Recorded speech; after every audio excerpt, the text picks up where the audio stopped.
Assembly to order, and I recognize Councilor Hurley for our prayer and pledge today. Let's pray for all of the people who are affected by this incredible heat wave that's going across the country. Let the weather be better and let our hearts be lifted by the better weather. Also, as always, an end to the war that was brought by Russia for no good reason and has caused so much devastation and harm throughout the world. Amen. Amen. Pledge allegiance to the flag of the United States of America,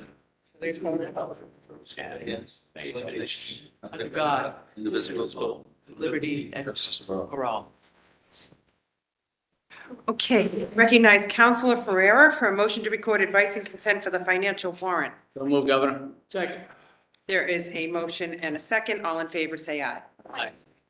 I recognize Councilor Jubenville for a motion to record advice and consent for the pending list of notaries public and justices of the peace. So moved. Second. Second. There's a motion and a second. All in favor, say aye. Aye. I recognize Councilor Jubenville for a motion to record advice and consent for the appointment of Jason Yuting Chan to the position of Associate Justice of the District Court. With pleasure. Great nominee. Second. Okay, it's a motion and a second. Councilor Devaney. Lieutenant Governor, there was no hearing for this man. It was scheduled as we are mandated to do publicly. When I first was elected, it used to be in the newspaper, but I established a website for the Governor's Council first, and that's where it's posted. That's the legal notice. So people can come, they want to talk in opposition or whatever. We had the first hearing and it concluded at 2:15. I went to the ladies' room. I came back to look at my notes for the 3 o'clock. I found out it was all over. At 2:30, they had a hearing that was scheduled for 3 o'clock. Well, no counselor can just, because it's inconvenient or more convenient to change it, we have to go by our protocol. And that's what it is. We have to have that public notice. So the minutes show that the hearing took place at 2:30, not the official public posted. 2 witnesses and the presiding counselor were asked to waive their statements, and they did. So there was no statement from the nominee, his presentation, not from the witnesses. And so there were 3 counselors present. Each were asked the question, do you have any questions? And when they were asked, each one said, I have no questions, I have no questions, I have no questions. The presiding counsel had no question. And this meeting was adjourned in 4 minutes. No statement from the nominee, no statement from the witnesses, not one question asked of the nominee. This nominee is going to the district court and will be ruling on hundreds and hundreds of decisions. And he wasn't asked a question, and we had a hearing that was not scheduled, was not publicly posted. And I'm asking that we schedule and officially post it, a hearing for Jason Yu Chan. A public notice for people to come, so I can come, and I think this vote should not be taken. This is not the first time this has happened.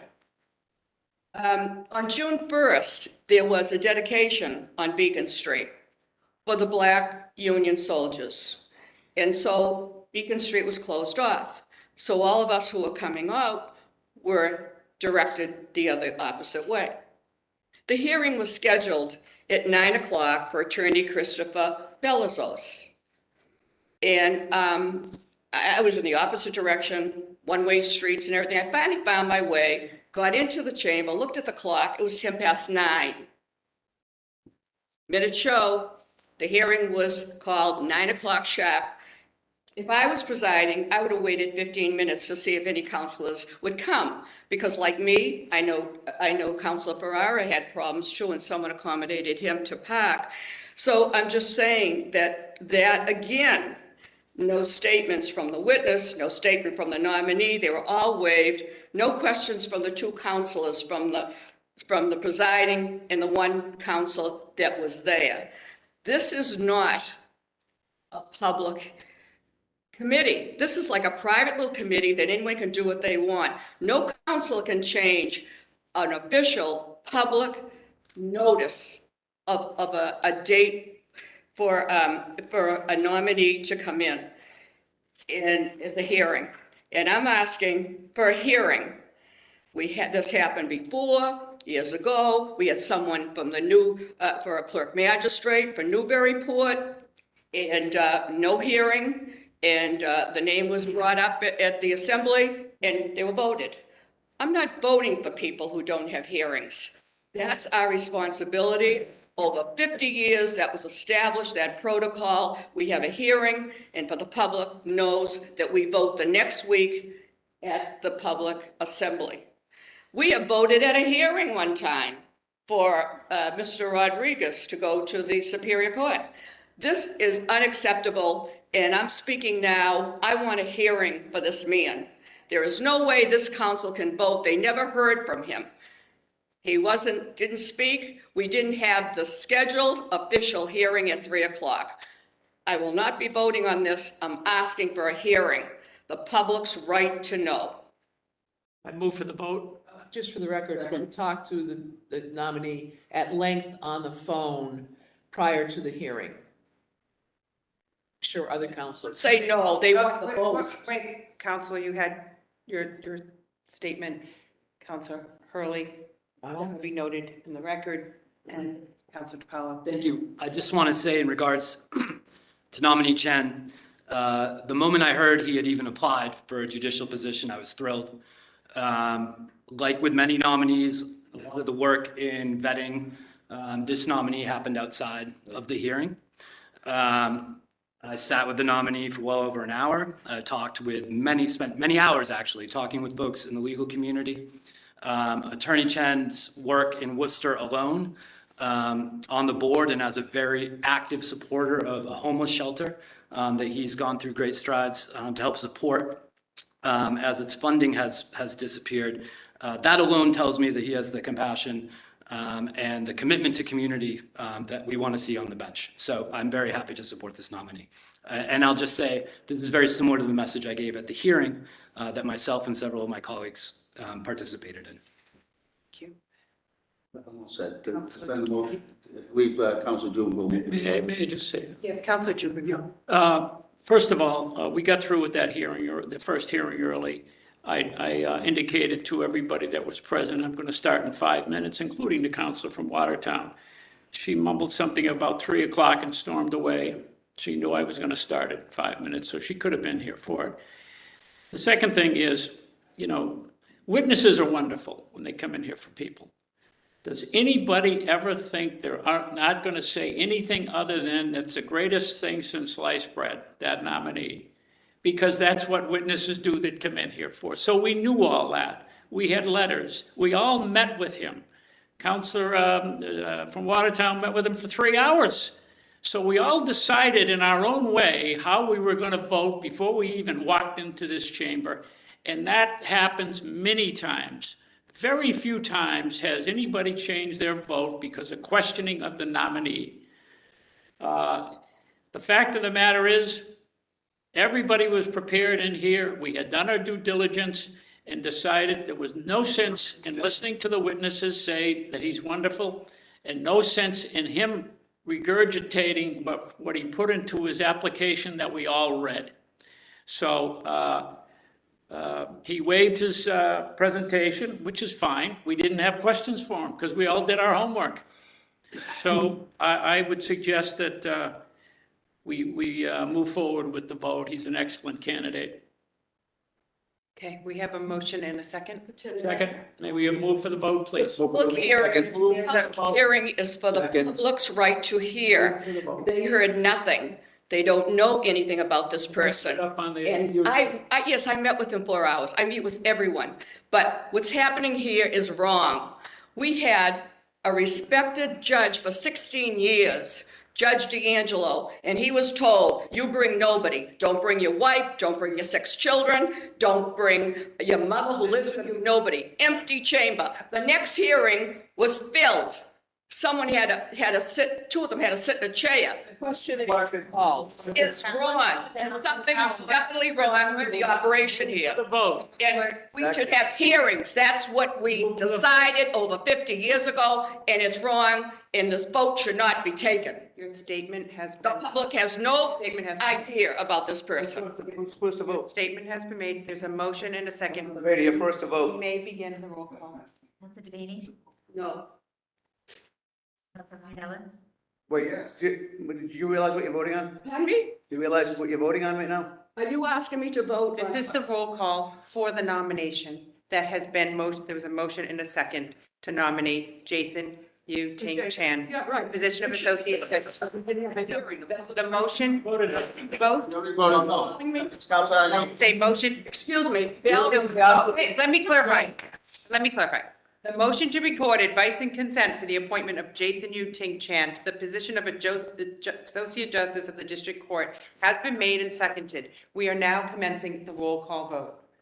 Counselor Devaney? No. Counselor Pinella? Yes. Counselor Duff? Present. Counselor Kennedy? Yes. Counselor DePaulo? Happily, yes. Counselor Hurley? Yes. Ferrer? Yes. Counselor Jubinville? Yes. Thank you. I recognize Councilor Ferreira for a motion to record advice and consent for the appointment of Claudine A. Cloutier to the position of Associate Justice of the Superior Court. I happily make that motion. She's extremely qualified, and she's one of the few people that come in, and her boss came in and said she's taking a 75% pay cut because she's all about public service for the next 19 years of her life. So thank you. Second. There's a motion and a second. Be heard? Yes, Councilor Kennedy. It's extremely rare in this chamber for me to vote no. I think that the nominee has many good qualities and is a lot of legal experience, but I was deeply troubled with respect to her position on a woman's right to choose and make her own health decisions. It's one of my litmus tests, frankly, that I hold is something very, very important. But more importantly, when Councilor Duff asked her a number of questions on that issue, she wouldn't give an answer. She kind of mimicked what Justice Gorish and Justice Kavanaugh said during their hearings. And I found that really, really troubling. I called her yesterday and I gave her an opportunity to answer some very specific hypotheticals about situations that involved the right to choose. And she still wouldn't give me an answer. I then asked her if she would consider recusing herself from those types of cases, and she wouldn't commit to that. So for those reasons, I, as a matter of conscience, I have to vote no on this one. Councilor Ferreira. Thank you. With all due respect to my very good friend, Councilor Kennedy, I brought up at the end of the hearing yesterday that no Superior Court judge in the Commonwealth of Massachusetts is ever going to have the last say on abortion or abortion rights. This is not this Supreme Judicial Court. This is not the appeals court. Superior Court judge. I was a Superior Court law clerk 30 years ago. I've been practicing law for 30 years. I've never heard of a Superior Court judge having to make any decision regarding abortion or abortion rights. I'm not saying it never happens, but if it does, it would quickly be appealed to the appeals court of the SJC. I think abortion is a legislative matter to be interpreted by the SJC, and a Superior Court judge has little or nothing to do with it. And that's why I'm voting for her today. Thank you. Claudine? Yes. I meet with everyone, and I was so impressed with her. She has the age, 56 years old. She has the qualifications. She has the experience. She has the criminal cases. She has the civil. She is what we need, and rightfully so to the Superior Court. She has won more rewards, being top lawyer, you name it. They have named her that in Massachusetts. We couldn't get a more qualified. Let's get people of this age. Let's stop bypassing people in their 50s. These are people who have pro bono work. We don't see that in a 40-year-old or a 38-year-old. I'm asking, please, let's have more people like Claudine. Thank you. Call the roll. Okay, we may begin the roll call. Counselor Ianella? Yes. Counselor Duff? No. Kennedy? No. Counselor DiPaolo? No. Hurley? Yes. Ferrera? Yes. Counselor Jubaville? Yes. Counselor Devaney? Yes. Okay, thank you. We have two new nominations today. Brent Tingle has been nominated to the position of Associate Justice of the Superior Court, and that falls within your jurisdiction, Counselor Duff.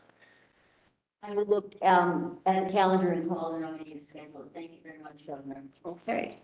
And John Ravelli has been nominated to the position of Associate Justice of the District Court, and that's within your district, Counselor. Likewise, I'll notify the council when we have a hearing scheduled.